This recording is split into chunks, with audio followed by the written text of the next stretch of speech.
A debt in the steel sector reaches record highs. A new report suggests several investors are on the verge of bankruptcy.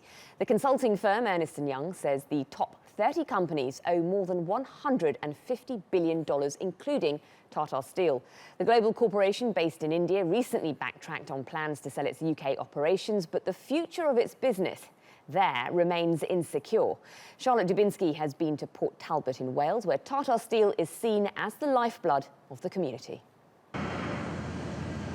It looks like the surface of the sun, iron ore smelted at more than 1,500 degrees Celsius.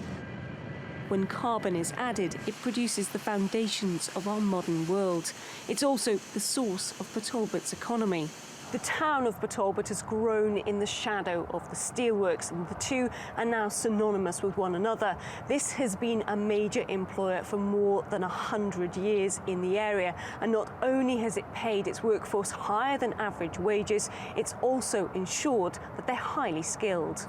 For more than 30 years, Alan Coombs has worked at the plant's blast furnace, following in the footsteps of his father. I know they're not traditionally skilled jobs, but you can't go get a blast furnace keeper or a waterman or a rollerman from the mill, from the dole crew. It takes years of experience, years of know-how and actually operating to get the grips with it and understand the ins and outs of how a steel mill works. Without the steelworks, many believe the town's economy would collapse. 3,500 people are employed, but of course many more through the supply chain, working in businesses that are connected to the steelworks. And it's also critical to our community here. It's say that the steelworks is the beating heart of our economy. It's estimated between 10 and 15,000 local jobs are directly or indirectly linked to the steelworks. So when Tata Steel announced plans to sell the plant earlier this year, uncertainty bit and some companies folded. Others, like this engineering firm, which makes bespoke pieces for the works, managed to scrape by. What we don't do for Tata Steel, we do for subcontractors. A vast majority of our work is with Tata Steel. And unfortunately, in the area, nearly everybody around here does work for Tata Steel. So if anything happened to them, it's a knock-on effect that would see the end of this town. Much of the pressure on the industry comes from China. It's ramped up its steel production and created an oversupply that's driving prices down.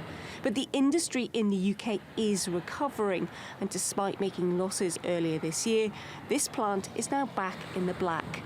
Tata has since abandoned its plans to sell and instead is considering a merger, but that could take up to a year. And what the people in Port Talbot want right now is a commitment to the future of the plant and to their town.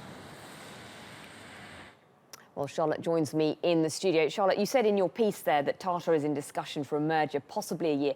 Can that be speeded up? And also, what sort of impact is that having right now on steelworks? Well, there is a lot to discuss for this merger. This is with a German rival called ThyssenKrupp, which has similar steel operations on the European mainland.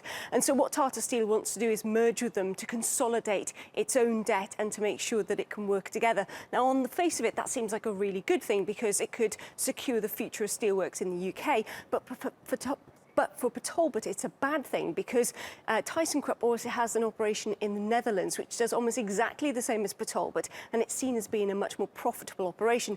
So if the merger happens, the concern is thousands of jobs could be lost at Tata Steel's plant in Port Talbot, which has been there for around 105 years. So it's a really big employer. It's exactly the roots and grains of what this area is about. So a lot to discuss for this merger over the next year. And no doubt would be a massive impact on the community. Thank you, Charlotte.